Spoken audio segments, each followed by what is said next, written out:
ശ്രീ അനിൽ മുഹമ്മദ് കരുനാഗപ്പള്ളിക്കാരനാണ്. അദ്ദേഹം എൻ്റെ റേഡിയോ എന്ന് പറയുന്ന ഒരു റേഡിയോ സ്ഥാപനം നടത്തുന്നുണ്ട്. അതിപ്പോഴുണ്ടോ ഇല്ലയോ എന്ന് ചോദിച്ചാൽ എനിക്ക് അറിഞ്ഞൂടാ, കാരണം ഞാനിപ്പോൾ ഒത്തിരി നാളായി അവിടോട്ട് പോയിട്ട്, കുറേ നാളായി. ഈ എൻ്റെ റേഡിയോ ആ പരിപാടിയിലൊക്കെ ഞാൻ പോയിട്ടുണ്ട്, ഞാൻ ഇരുന്നിട്ടുണ്ട്, എൻ്റെ അഭിമുഖം അതിനകത്ത് എടുത്തിട്ടുണ്ട്. അത് ഓരോ പ്രോഗ്രാം വേറെ അതുപോലെ തന്നെ ഒരുപാട് ചർച്ച അത് ഞങ്ങൾ പലപ്പോഴും ഈ വീഡിയോ കോൺഫറൻസിങ് വഴിയൊക്കെ എടുത്തിട്ടുണ്ട്, അതിനകത്ത് വന്നിട്ടുണ്ട്. ഞാൻ അറിയുന്നിടത്തോളം അനിൽ മുഹമ്മദിൻ്റെ പ്രത്യേകത എന്ന് പറഞ്ഞാൽ അദ്ദേഹം ഒരു വലിയ സാമൂഹ്യ പ്രതിബദ്ധതയുള്ള ഒരാളാണ്. കാരണം സമൂഹത്തിലെ മൂല്യച്യുതികൾ എവിടെ കണ്ടാലും അനിൽ മുഹമ്മദ് അതിൽ പ്രതികരിക്കും. അതാണ് എനിക്കും ഇഷ്ടം, കാരണം ഞാൻ ചെയ്തുകൊണ്ടിരിക്കുന്ന കാര്യം തന്നെയാണ്. അപ്പോൾ അതിനകത്ത് നിർബന്ധമായിട്ടും അനിൽ മുഹമ്മദ് പ്രതികരിച്ചിരിക്കും. അത് അദ്ദേഹത്തിന് വർഗീയതയൊന്നുമില്ല. കാരണം എന്താണെന്നറിയാം, അദ്ദേഹം ഒരു മുസ്ലിമാണ്. പക്ഷേ ഈ ഇസ്ലാം മതത്തിൽ പെട്ട, അതായത് മുസ്ലിം പുരോഹിതന്മാരെ ഒരുപാട് പേരെ അദ്ദേഹം പച്ചയ്ക്ക് വലിച്ചു കീറിയിട്ടുണ്ട്. അത് കാര്യത്തിനാണ്, വെറുതെ ഒന്നുമല്ല, ചുമ്മാ ഒന്നും പറയുന്നതല്ല, ശരിയായ രീതിയിൽ പഠിച്ചു മനസ്സിലാക്കി പറയുന്ന കാര്യങ്ങളാണ്. നല്ല ഉത്തമ ബോധ്യം അദ്ദേഹത്തിന് ഉണ്ടാകുമ്പോഴാണ് അദ്ദേഹം പ്രതികരിക്കുന്നത്. അങ്ങനെ പ്രതികരിക്കുന്നത് മൂലം ഒരുപാട് മുസ്ലിം പുരോഹിതന്മാർക്ക് അദ്ദേഹത്തിൻ്റെ അടുത്ത് ദേഷ്യമുണ്ട്. അങ്ങനെയുണ്ട്, വലിയ വെറുപ്പുണ്ട്. അനിൽ മുഹമ്മദ് എന്ന് പറയുന്നത് ആരാണ് ഇയാൾ എന്നൊക്കെ പറഞ്ഞ് ചോദിക്കും. ഇയാളെ അത് പറയും ഇത് പറയും, ഒരുപാട് വർത്തമാനം അയാളെക്കുറിച്ച് പറയും. അദ്ദേഹത്തിന് വാട്സാപ്പിലൂടെ, അതായത് അദ്ദേഹത്തിന് യൂട്യൂബിൽ ഒരു ചാനൽ അദ്ദേഹത്തിനകത്ത് അദ്ദേഹം ചെയ്യുന്നുണ്ട്. അപ്പോൾ ആ ചാനലിൽ കൂടെ അദ്ദേഹം ഒരു മാധ്യമമാണല്ലോ അത്. ഇപ്പം എനിക്ക് പറയാനുള്ള കാര്യങ്ങൾ, പൊതുജനങ്ങളെ അറിയിക്കാനുള്ള കാര്യങ്ങൾ, എനിക്കുള്ള ഒരു മാധ്യമം എന്ന് പറയുന്നത് എൻ്റെ യൂട്യൂബ് ചാനലാണ്. ഞാനതിൽ കൂടെ പ്രതികരിക്കാറുണ്ട്. എന്ന് പറഞ്ഞ പോലെ അനിൽ മുഹമ്മദ് ഇതേപോലെ അത് വളരെ നല്ല രീതിയിൽ പ്രതികരിക്കും. അങ്ങനെ ഈ വഖഫ് വസ്തുക്കളെ സംബന്ധിച്ചിടത്തോളം ഉള്ള ഒരു പ്രശ്നം വന്നല്ലോ. അപ്പോൾ അത് വന്നപ്പോൾ അതിനെക്കുറിച്ച് പ്രതികരിച്ചപ്പോൾ അദ്ദേഹത്തിന് ഒരുപാട് പേരുടെ കയ്യിൽ നിന്ന് അതായത് എതിർപ്പ് നേരിടേണ്ടതായിട്ട് വന്നു. അത് മുസ്ലിം പുരോഹിതരുടെ നിന്നും നേരിടേണ്ടതായിട്ട് വന്നു, ക്രിസ്ത്യൻ പുരോഹിതരുടെ നിന്ന് നേരിടേണ്ടതായിട്ട് വന്നു. അതിൽ അപ്പം കൊല്ലം ബിഷപ്പ് ഒരു പരാതിയും കൊടുത്തു ഗവൺമെൻറ്റിന്. അതായത് മതസ്പർദ്ധ വളർത്തുന്ന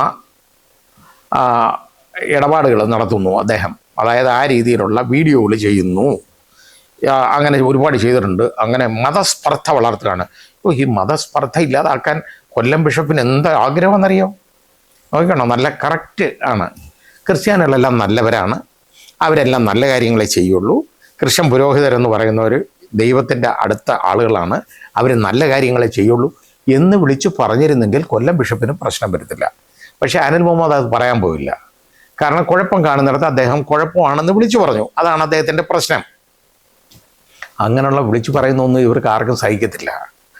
അപ്പോൾ അടുത്ത ആ പ്രശ്നം അങ്ങോട്ട് വന്നു.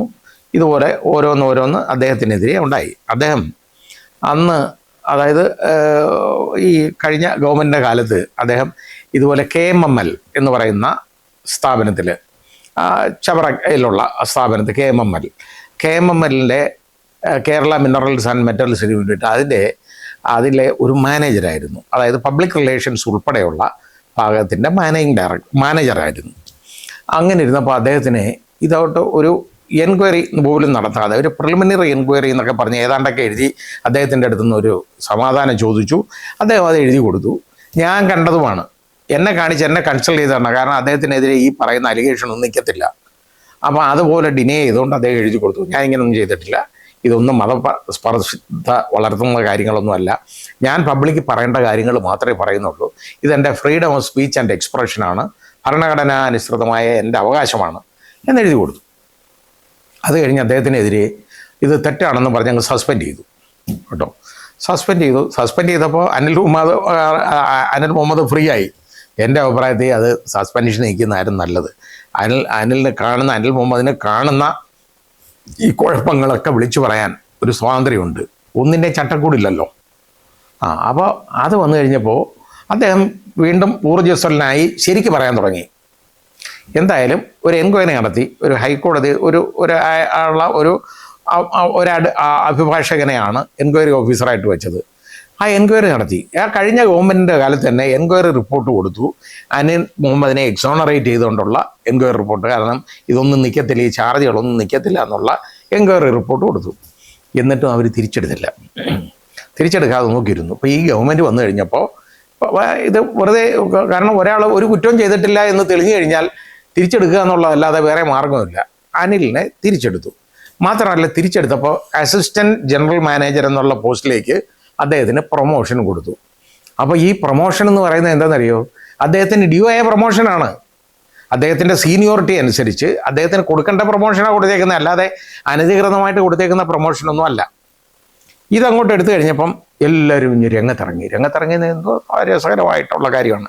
സുപ്രഭാതം പത്രം മുസ്ലിങ്ങളെ ഉദ്ധരിക്കാൻ നടക്കുന്ന പത്രം എന്നാണ് പറഞ്ഞേക്കുന്നത് കേട്ടോ. അത് ഈ അനിൽ മുഹമ്മദിനെ അങ്ങ് പച്ചയ്ക്ക് വലിച്ചു കീറുകയാണ്. സുപ്രഭാതം പത്രത്തിൻ്റെ ഗൾഫിലെ ഉള്ള പതിപ്പുകളെല്ലാം പൂട്ടി. ഇപ്പോൾ ഈ അടുത്ത സമയത്ത് അത് പൂട്ടിക്കെട്ടി, എല്ലാം പൂട്ടിക്കെട്ടി. ഇത് ഇനി ഇപ്പോൾ ഇവിടെയാണ് ഈ പത്രമുള്ളത്. ഞാൻ പോലും ചില ലേഖനങ്ങളൊക്കെ ആ പത്രത്തിൽ അതിൻ്റെ ആളുകൾ എന്നെ വിളിച്ച് ചോദിച്ച് ഞാൻ കൊടുത്തിട്ടുണ്ട്. പക്ഷേ ഇത് ഈ അനിൽ മുഹമ്മദിനെതിരെ ആ പത്രത്തിൽ പറഞ്ഞേക്കുന്ന കാര്യങ്ങളെന്ന് പറയുന്നത് എല്ലാം തെറ്റാണ്. തെറ്റെന്ന് പറഞ്ഞാൽ ഇങ്ങനെയാണ് മുസ്ലിങ്ങളെ ഉദ്ധരിക്കുന്നത്. ഒന്ന് ആലോചിച്ച് നോക്കിക്കോളൂ. ഈ സമുദായത്തിന് വേണ്ടി ഉണ്ടാക്കിയേക്കുന്നതാണ്. ഈ അനിൽ മുഹമ്മദ് എന്ന് പറയുന്ന ആളൊരു മുസ്ലിമാണ്. അയാളെ ഇട്ട് ഒരു കാര്യവുമില്ലാതെ അയാൾ ഈ മുസ്ലിയാക്കന്മാർ കാണിക്കുന്ന വൃത്തിയോടൊക്കെ ഇയാളെ വിളിച്ചു പറയും. അതാണ് അദ്ദേഹം ചെയ്യുന്ന തെറ്റ്. ആ തെറ്റാണെന്ന് കണക്കാക്കുന്നവർക്ക് ആ തെറ്റ്. ഞാൻ വിളിച്ചു പറയും, ഞാൻ കാണുന്നത്. അതുപോലെ അനിൽ മുഹമ്മദ് കുറേ കൂടുതൽ പറയാറുണ്ട്. അത് തന്നെ അദ്ദേഹം ചെയ്യുന്ന തെറ്റ്. അതോടുകൂടി കണ്ണിലെ കരടായി ആ പത്രത്തിൽ ഇതേപോലെ മോശമായ രീതിയിലുള്ള വാർത്തയാണ് വന്നേക്കുന്നത്. ഇനി അടുത്തത് ദേശാഭിമാനി കേട്ടോ. അത് കണ്ട് ഞാൻ ചിരിച്ചുപോയി. അതായത് ഈ നവീൻ ബാബുവിൻ്റെ കേസ് നമുക്കറിയാമല്ലോ. അതിൽ ദേശാഭിമാനി എടുത്ത സ്റ്റാൻഡ് നമുക്കറിയാം. ഇപ്പോൾ ദേശാഭിമാനി എടുത്തേക്കുന്നത് എന്താ പറഞ്ഞേക്കുന്നത്? അതായത് ഇങ്ങനെ അനിൽ മുഹമ്മദ് ഇതുപോലെ വലിയ കുഴപ്പം കാണിച്ച ആളാണ്, വലിയ പ്രശ്നങ്ങൾ കാണിച്ചാണ്, അയാളെ തിരിച്ചെടുത്തു, പ്രൊമോഷനും കൊടുത്തു എന്ന്. ഇത് ഈ ഫാക്ട്സ് മനസ്സിലാക്കാൻ വേണ്ടി ഞാൻ പറഞ്ഞത്.